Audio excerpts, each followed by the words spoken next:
This is KGW News at Sunrise. New Bodycam footage shows what happened last week in Brush Prairie when Clark County Sheriff's deputies shot and killed a man who they were trying to detain on suspicion of sexual assault. We'll walk you through the moments that led up to that deadly shooting, coming up in one of our top stories. Plus, Congress has avoided a government shutdown once again for another week, that is. The latest on the funding bills that continue to stump Congress. And we're also talking burgers and fries on this Friday morning with a heads up for Clark County.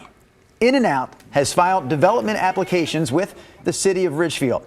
The proposed location here would be part of a new development right off Pioneer Street near I-5. So this is still early in the planning phase. But if this happens, if this were to happen, this would be the first InNOut in the entire state of Washington. How about that? Wow, yeah, take that. Seattle's not big enough for InNOut, which is why they're putting it in Ridgefield if it goes through. So China mentioned about 30 minutes ago, your all-time favorite restaurant. Of all time. Wow. The closest one to us right now is the one in Salem. Really, the only one close to us is the one in Salem. Kaiser, Salem, yeah. And I don't know what happened to the one they were talking about in Beaverton, Hillsborough area. All I know is I've missed out because I have yet to have an InNOut Burger. So, that's just... Anywhere at any time. You've never had one. Yep. All right. We'll work on that I'll for make Chris. the trip to Salem, but if the Ridgefield one happens sooner, we'll be up there. All right. Rodney, what do you have for us weather-wise? Oh, yes, back to weather. Yes. I closed my eyes for a moment and I was picturing a cheeseburger. True story. All right, we have rain along the coast. There's a heavy rain pocket just south of Tillamook. Right now, Portland is dry. Radar is showing a kind of a rain-snow mix potentially, or at least chunky rain down around Salem and then rain down into Albany. So this is another day just like yesterday. The low snow levels. We've got snow accumulating in both the Coast Range and the Cascades at this hour. We've got temperatures, everybody right now is above freezing. Sandy's been down to 32, but now back up to 35. There's Almsville 37, Albany 36, Salem 37, Estacada 32. So the forecast moving forward, we remind you, don't be surprised if you see a snow-rain mix, but generally in the I-5 corridor itself, Portland, Salem, Vancouver, it will just be rain passing. We'll be 43 at noon, a chilly day again, and about 40 degrees at 5 p.m. I don't see much change for the weekend. Chris? You did say it's March 1st, right? Yes. Okay, just checking. All right, photojournalist Chad D. Hart is manning the wheel here. He's on Drive 8. He's headed east on Interstate 84, heading out through the Hollywood district now, and you can see traffic is still pretty light. We'll take you out a little farther east out near 82nd Avenue. No problems on that side of town. The sunset looks good. This is Highway 26 near the Sylvan Overpass, which is just around the bend here. I don't see any snowflakes there, but as Rod said, we might see a few. There are snowflakes, lots of them, up in the Cascade passes. Chains and traction tires required there. As we go out into Highway 26 over the Coast Range, chains or traction tires required here as well. Guys, this is up at 1,400 feet in the Sunset Rest area, and that is a snow-covered road there. Oregon Highway 6 is also snow-covered as you get up and over the coastal passes. So just be aware of that. Heading up in elevation, way up, we've got snow issues this morning.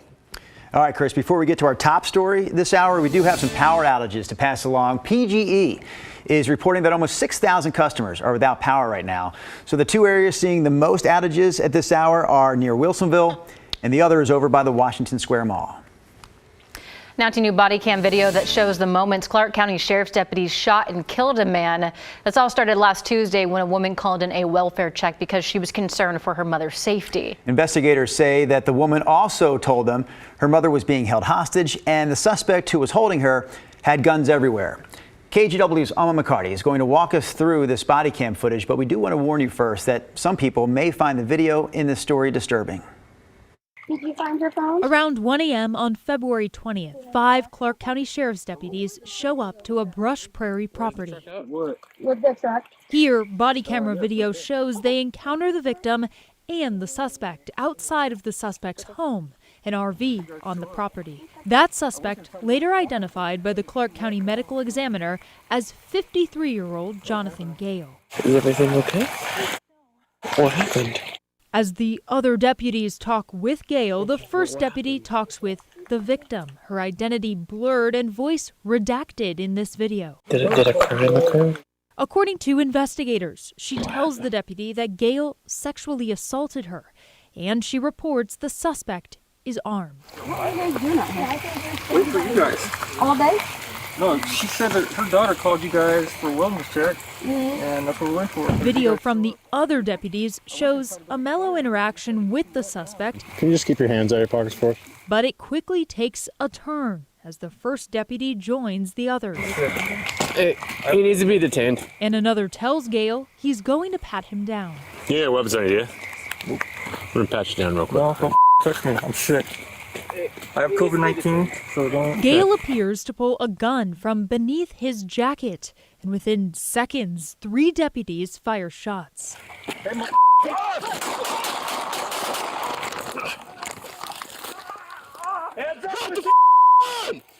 Drop the gun! One at a time. Hey, drop the gun! If you reach for it, force is gonna be used against you. The suspect falls face down on the ground. Eventually, the deputies approach him, handcuffing Gale and turning him over. They say they found a second gun on him. EMS workers pronounce Gale dead at the scene. In addition to the 5 perspectives released, the Clark County Sheriff's Office also slowed down the first deputy's video and pointed out what they say was the gun. The investigation, led by Vancouver Police, continues, and the 5 deputies from the incident remain on leave. Of the 3 who fired their weapons, 2, Sergeant Tom Yoder and Deputy Forrest Gonzalez, were involved in previous officer-involved shootings while working with the Clark County Sheriff's Office. Yoder in 2016 and Gonzalez in 2021. That was Alma McCarty reporting. The sheriff's office is investigating the sexual assault allegation. Detectives also say when they searched the suspect's RV, they seized 10 IEDs, multiple firearms, and more than 1,000 rounds of ammunition. In Clackamas County, 2 former employees at a private Christian school in Damascus are facing sex abuse charges. Devin Haskins joins us live from the newsroom with more on this story. So Devin, the suspects in this case are actually a husband and wife. Yeah, the husband was the former principal and the athletic director at Damascus Christian School. His wife was a former substitute teacher and coach at the school. Take a look at their photos. David Wakefield and his wife Rachel now face a total of 31 counts of sexual abuse in the second degree. That's 20 for David and 11 for his wife Rachel. Court documents say that during a 4-year period from 2013 to 2017, the couple sexually abused a minor on multiple occasions. That minor, who's now an adult, was a 14-year-old student at the time. David and Rachel Wakefield turned themselves in earlier this week and were released on $100,000 bail. Detectives with Clackamas County now believe there may be additional victims. So they're asking you, if you know anything, if you recognize these 2 and were a possible victim, you're urged to call the Clackamas County Sheriff's Office. Drew. All right, Devin, live this morning from our newsroom. Thank you for that update. Next up this morning, the man who allegedly broke into and vandalized the Grotto in Northeast Portland was supposed to be in court yesterday, but apparently he never showed up. So he has another appearance that's scheduled for today. Police say Paul Yauger broke into the Grotto around 5 o'clock Wednesday morning. He's accused of breaking glass, destroying security cameras and religious artwork, and vandalizing several rooms, including the chapel. A priest at the Grotto says he came face to face with Yauger before he locked himself in the monastery. Police arrested Yauger and booked him into the Multnomah County Jail. And we are live at the Portland Expo Center this morning, taking an very early look at the Portland Golf Show that kicks off today, goes all weekend. The show features the lowest prices of the year of name brand clubs and equipment.